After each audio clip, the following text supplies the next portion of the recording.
Chapitre 1er. Principes généraux pour la restauration et le progrès de la liturgie. Premier point, nature de la liturgie et son importance dans la vie de l'Église. Paragraphe 5. L'œuvre de salut accomplie par le Christ.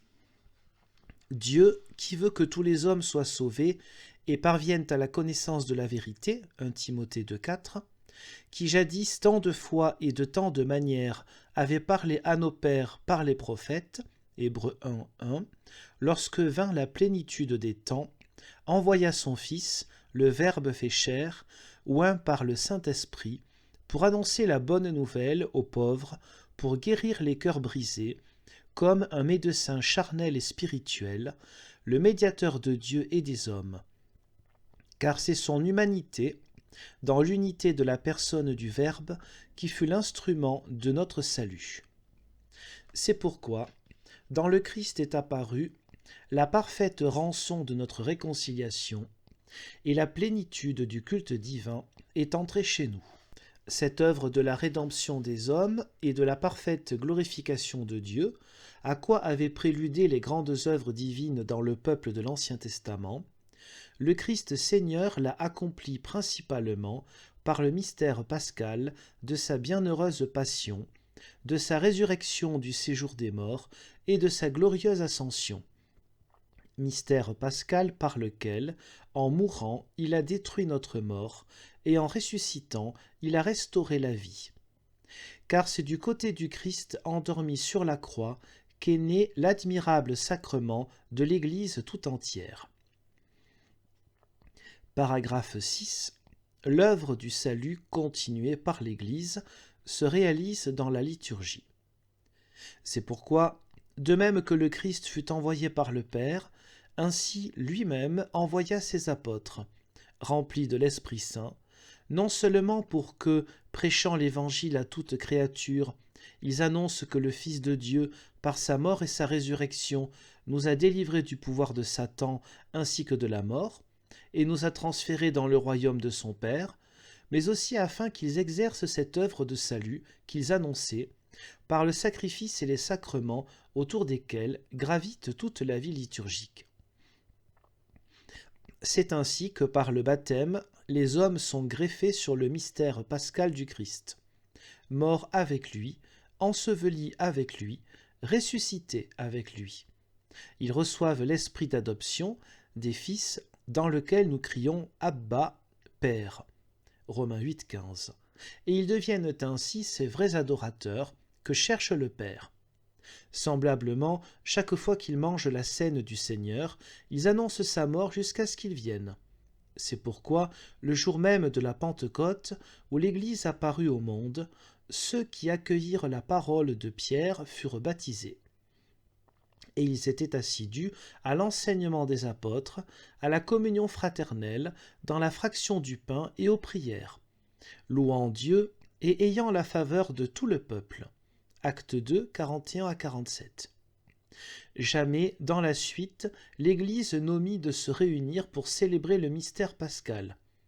En lisant dans toutes les Écritures ce qui le concernait, Luc 24, 27, en célébrant l'Eucharistie dans laquelle sont rendus présents la victoire et le triomphe de sa mort, et en rendant en même temps grâce à Dieu pour son don ineffable, 2 Corinthiens 9, 15, dans le Christ Jésus, pour la louange de sa gloire, Éphésiens 1, 12, par la vertu de l'Esprit Saint.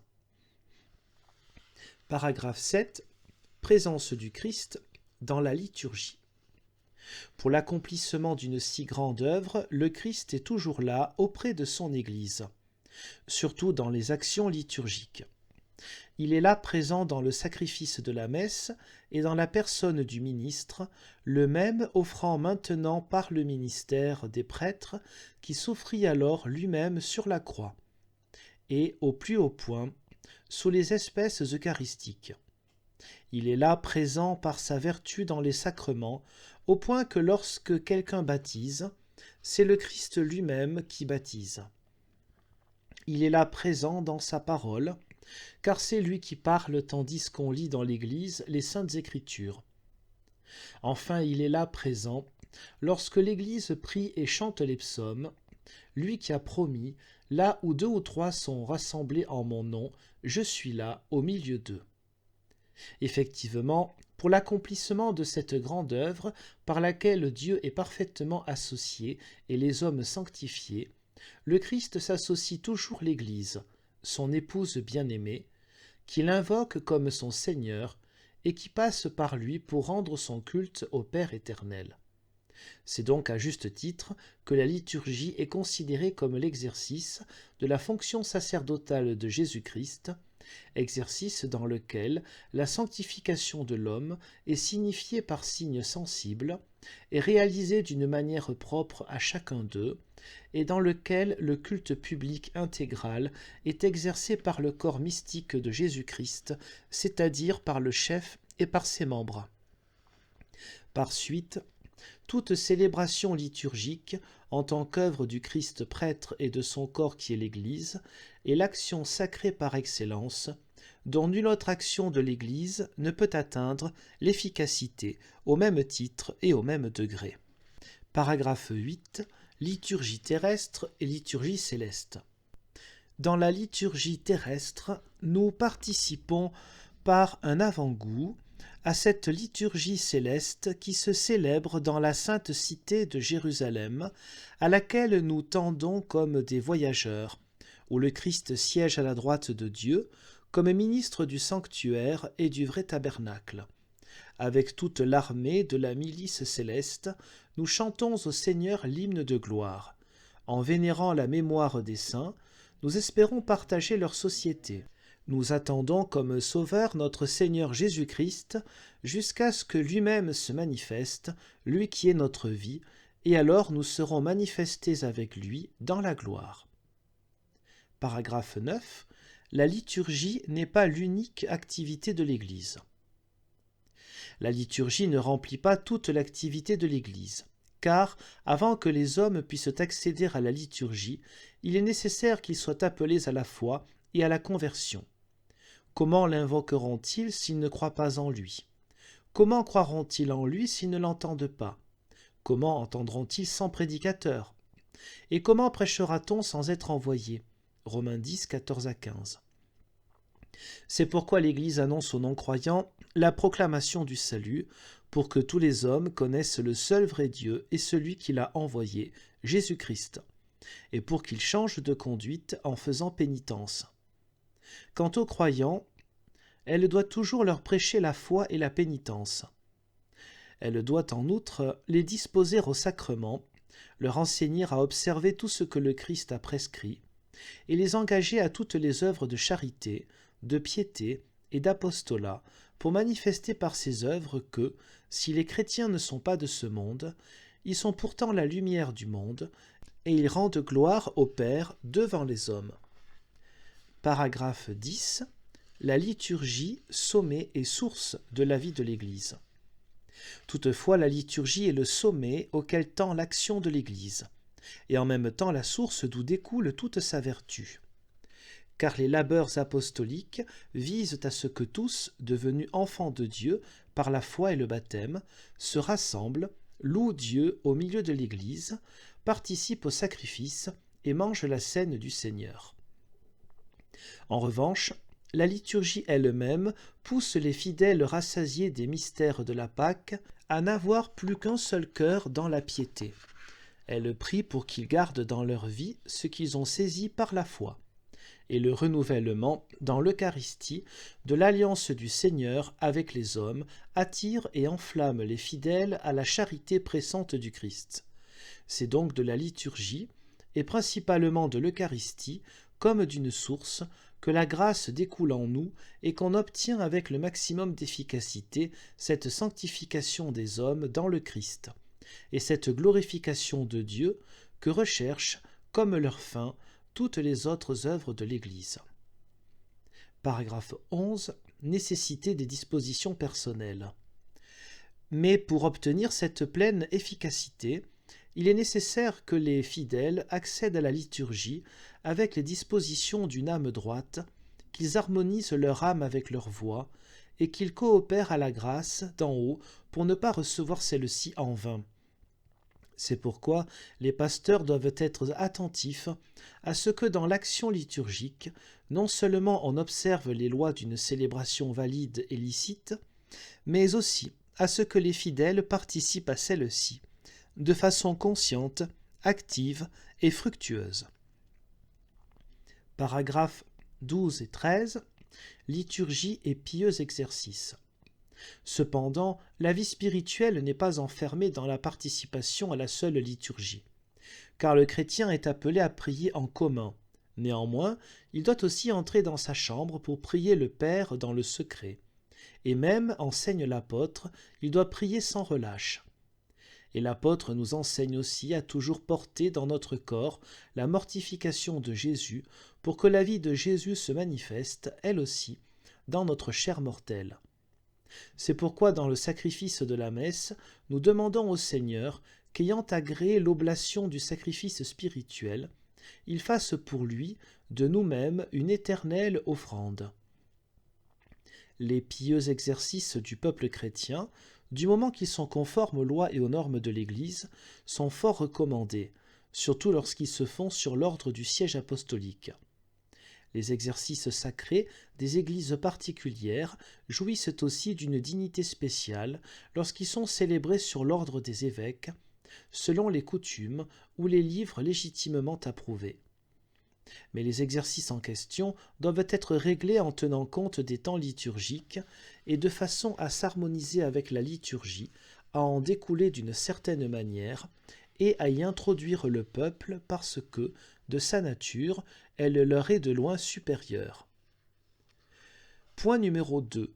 Recherche de la formation liturgique et de la participation active. Paragraphe 14. La Mère Église désire beaucoup que tous les fidèles soient amenés à cette participation pleine, consciente et active aux célébrations liturgiques qui est demandée par la nature de la liturgie elle-même et qui est, en vertu de son baptême, un droit et un devoir pour le peuple chrétien, race élue, sacerdoce royal, nation sainte, peuple racheté. 1 Pierre 2, 9 et 2, 4 à 5. Cette participation pleine et active de tout le peuple est ce qu'on doit viser de toutes ses forces dans la restauration et la mise en valeur de la liturgie. Elle est, en effet, la source première et indispensable à laquelle les fidèles doivent puiser un esprit vraiment chrétien. Et c'est pourquoi elle doit être recherchée avec ardeur par les pasteurs d'âme dans toute l'action pastorale, avec la pédagogie nécessaire. Mais il n'y a aucun espoir d'obtenir ce résultat si d'abord les pasteurs eux-mêmes ne sont pas profondément imprégnés de l'esprit et de la force de la liturgie et ne deviennent pas capables de l'enseigner. Il est donc très nécessaire qu'on pourvoie en premier lieu à la formation liturgique du clergé. C'est pourquoi le Saint Concile a décrété d'établir les points suivants. Former des professeurs de liturgie. Paragraphe 15. Les maîtres qui sont proposés à l'enseignement de la liturgie dans les séminaires, les maisons d'études des religieux et les facultés de théologie doivent être dûment préparés à leurs fonctions dans les instituts spécialement destinés à cette tâche. Formation liturgique des clercs. Paragraphe 16. L'enseignement de la liturgie dans les séminaires et les maisons d'études des religieux doit être placé parmi les disciplines nécessaires et majeures, et dans les facultés de théologie parmi les disciplines principales. Et il faut le donner dans sa perspective théologique et historique, aussi bien que spirituelle, pastorale et juridique.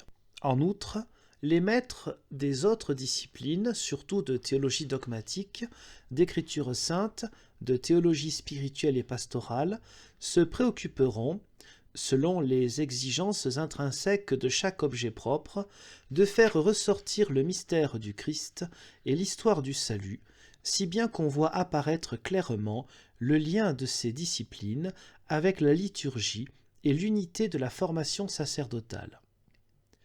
Paragraphe 17.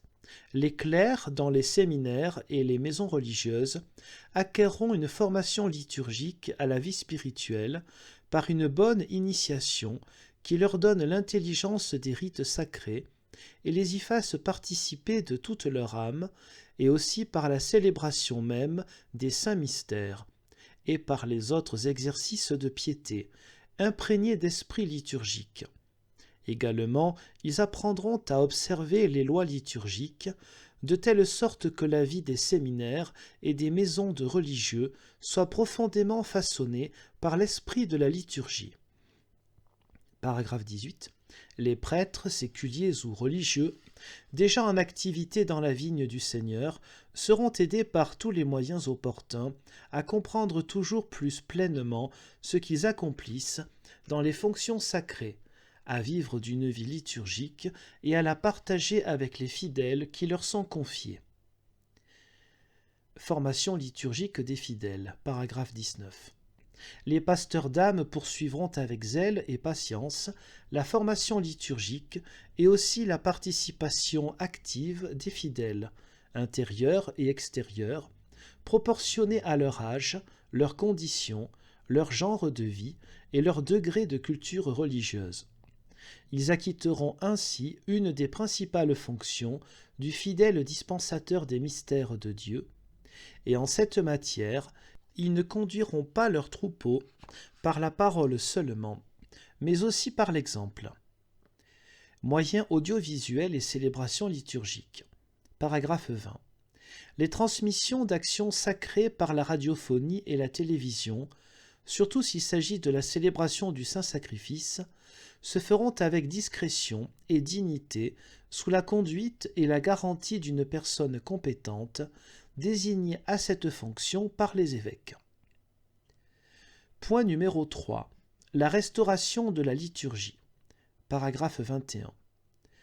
Pour que le peuple chrétien obtienne plus sûrement des grâces abondantes dans la liturgie, la Sainte Mère l'Église veut travailler sérieusement à la restauration générale de la liturgie elle-même, car celle-ci comporte une partie immuable, celle qui est d'institution divine, et des parties sujettes aux changements qui peuvent varier au cours des âges, ou même le doivent, s'il s'y est introduit des éléments qui correspondent mal à la nature intime de la liturgie elle-même, ou si ces parties sont devenues inadaptées. Cette restauration doit consister à organiser les textes et les rites de telle façon qu'ils expriment avec plus de clarté les réalités saintes qu'ils signifient, et que le peuple chrétien, autant qu'il est possible, puisse facilement les saisir et y participer par une célébration pleine, active et communautaire. C'est pourquoi le Saint Concile a établi ces normes générales. A. Normes générales. Le gouvernement de la liturgie, paragraphe 22. Petit 1. Le gouvernement de la liturgie dépend uniquement de l'autorité de l'Église. Il appartient au siège apostolique et, dans les règles du droit, à l'évêque. Petit 2. En vertu du pouvoir donné par le droit, le gouvernement en matière liturgique appartient aussi, dans des limites fixées, aux diverses assemblées d'évêques légitimement constituées, compétentes sur un territoire donné. Petit 3. C'est pourquoi absolument personne d'autre, même prêtre, ne peut, de son propre chef, ajouter, enlever ou changer quoi que ce soit dans la liturgie. Tradition et progrès. Paragraphe 23. Afin que soit maintenue la sainte tradition et que pourtant la voie soit ouverte à un progrès légitime, pour chacune des parties de la liturgie qui sont à réviser, il faudra toujours commencer par une soigneuse étude théologique, historique, pastorale. En outre, on prendra en considération aussi bien les lois générales de la structure et de l'esprit de la liturgie que l'expérience qui découle de la plus récente restauration liturgique et des indultes accordés en divers endroits. Enfin, on ne fera des innovations que si l'utilité de l'Église les exige vraiment et certainement, et après s'être bien assuré que les formes nouvelles sortent des formes déjà existantes par un développement en quelque sorte organique. On veillera enfin, dans la mesure du possible, à ce qu'il n'y ait pas de notables différences rituelles entre des régions limitrophes. Bible et liturgie. Paragraphe 24. Dans la célébration de la liturgie, La Sainte Écriture a une importance extrême. C'est d'elle que sont tirés les textes qu'on lit et que l'homélie explique, ainsi que les psaumes que l'on chante.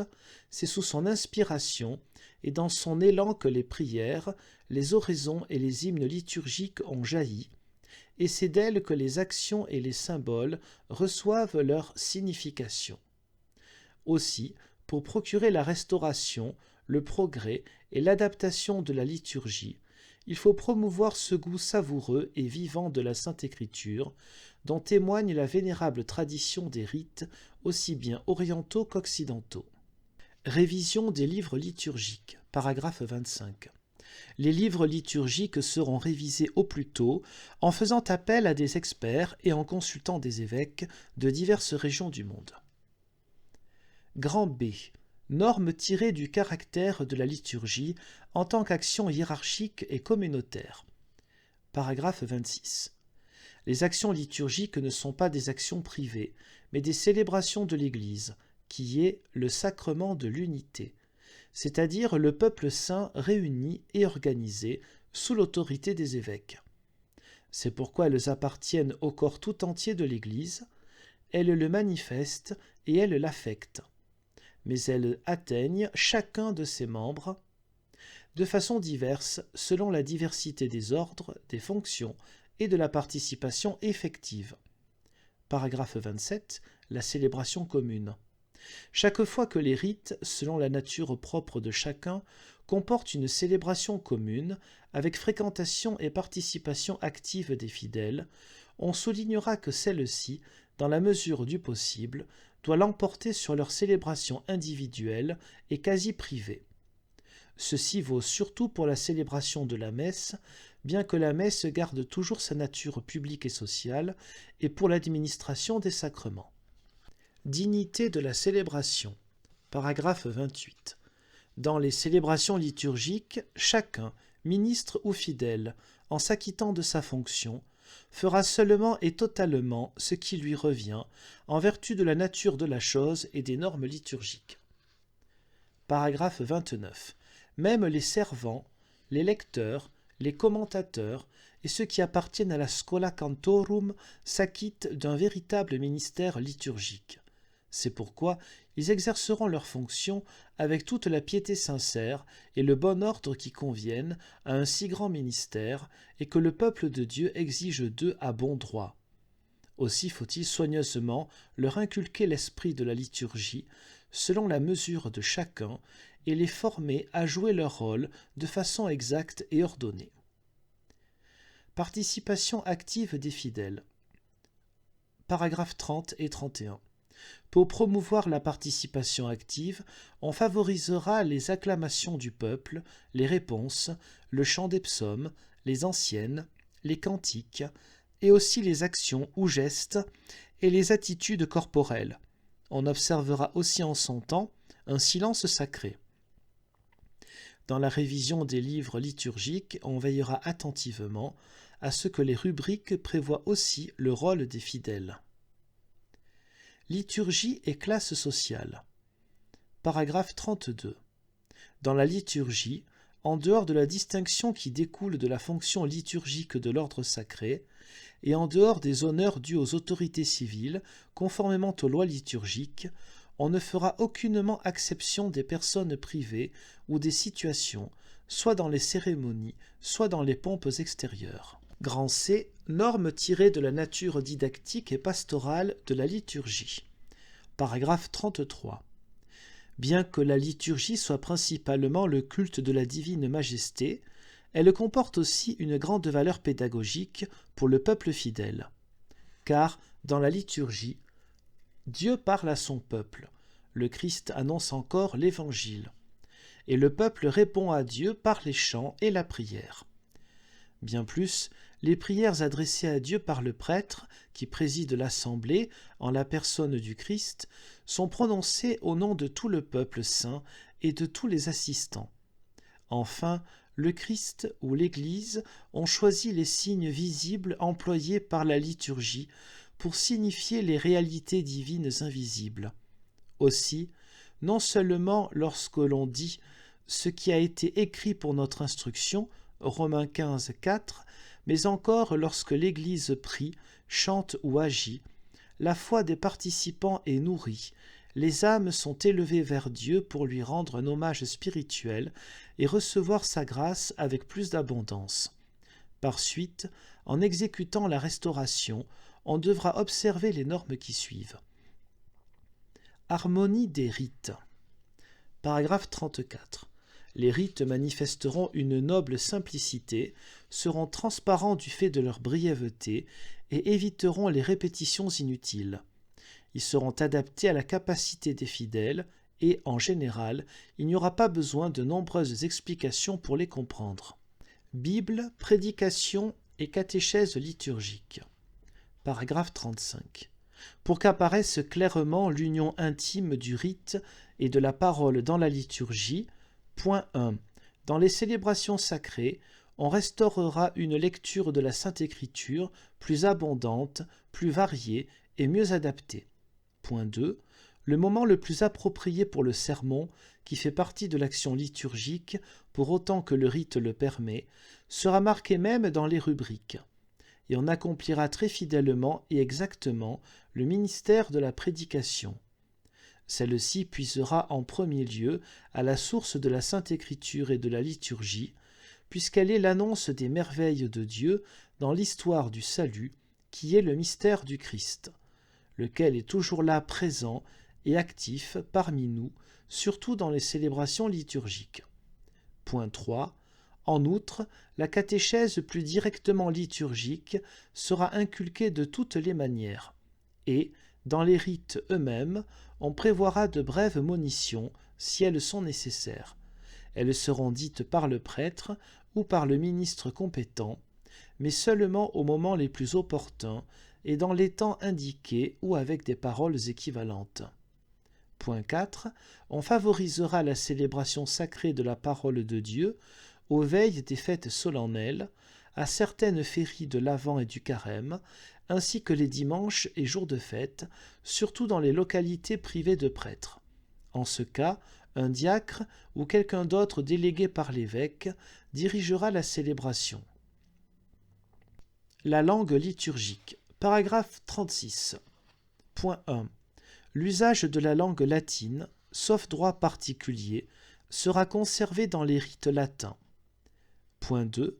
Toutefois, soit dans la messe, soit dans l'administration des sacrements, soit dans les autres parties de la liturgie, l'emploi de la langue du pays peut être souvent très utile pour le peuple.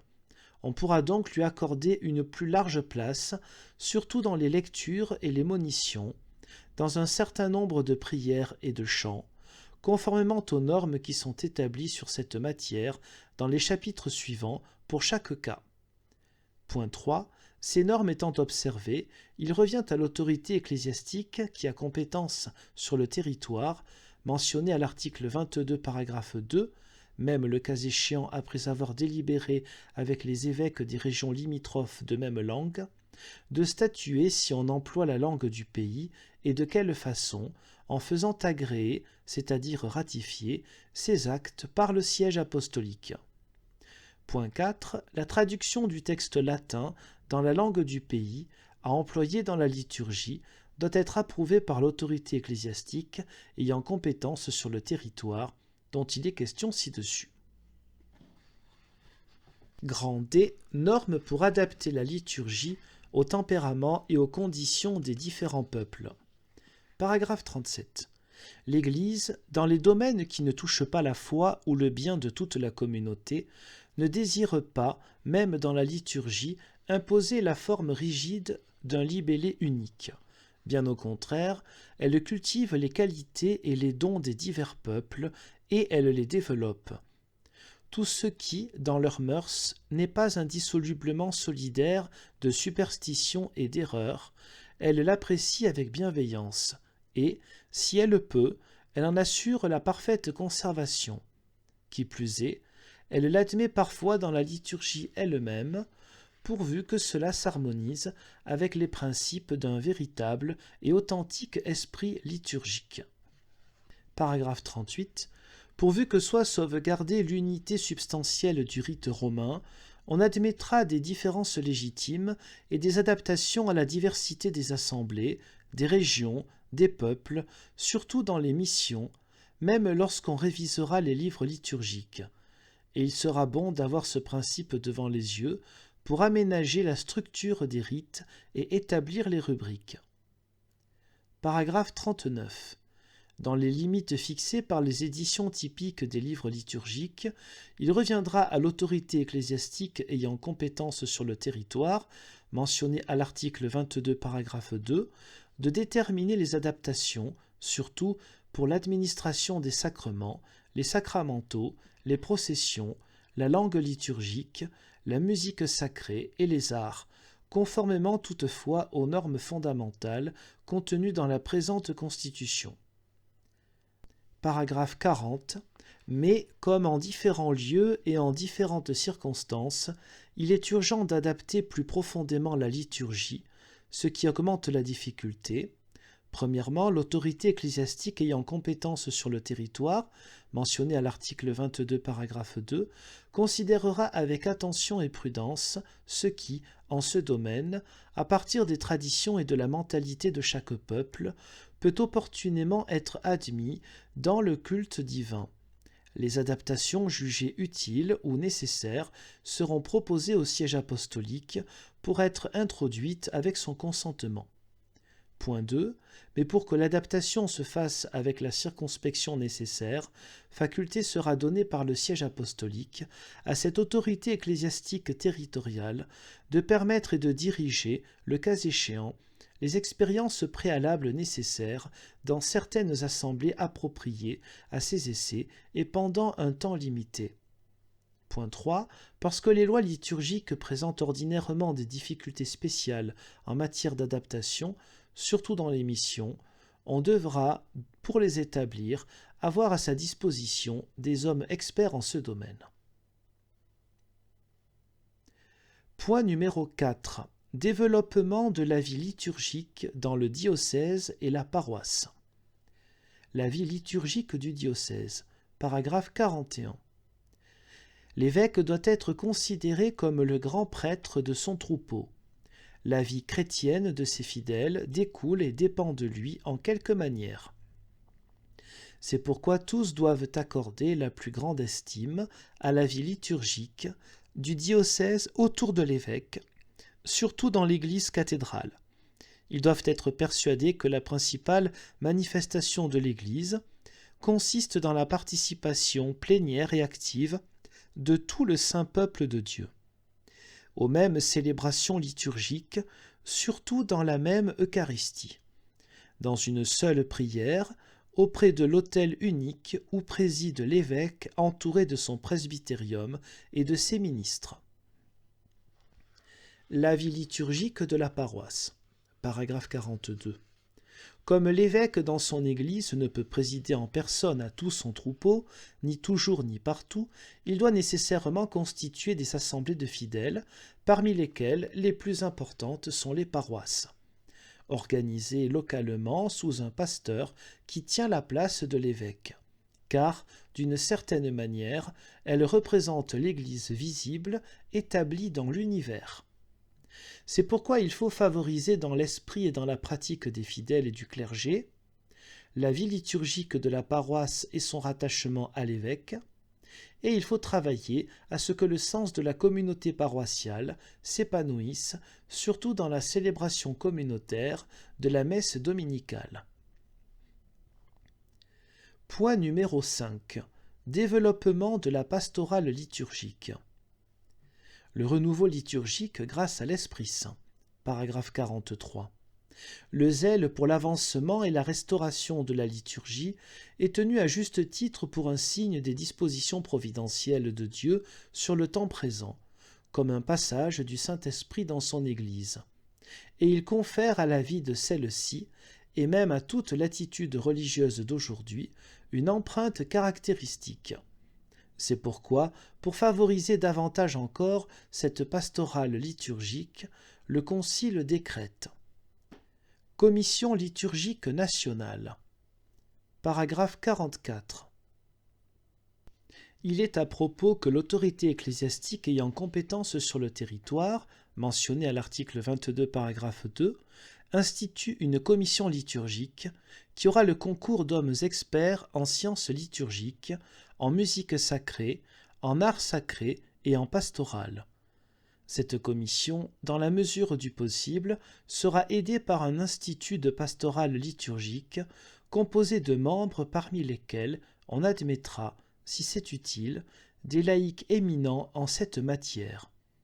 Il reviendra à cette commission, sous la direction de l'autorité ecclésiastique territoriale mentionnée plus haut, de diriger la pastorale liturgique dans l'étendue de son ressort, de promouvoir les recherches et les expériences nécessaires chaque fois qu'il s'agira de proposer des adaptations au siège apostolique. Commission liturgique diocésaine. Paragraphe 45. Dans la même ligne, il y aura une commission de liturgie dans chaque diocèse pour promouvoir l'action liturgique sous la direction de l'évêque. Il pourra parfois être opportun que plusieurs diocèses établissent une seule commission qui fasse progresser la cause liturgique par un travail en commun. Autre commission. Paragraphe 46. Outre la commission de liturgie, on établira aussi dans chaque diocèse, autant que possible, des commissions de musique sacrée et d'art sacré. Il est nécessaire que ces trois commissions travaillent en associant leurs forces. Il sera même indiqué assez souvent de les réunir en une seule commission.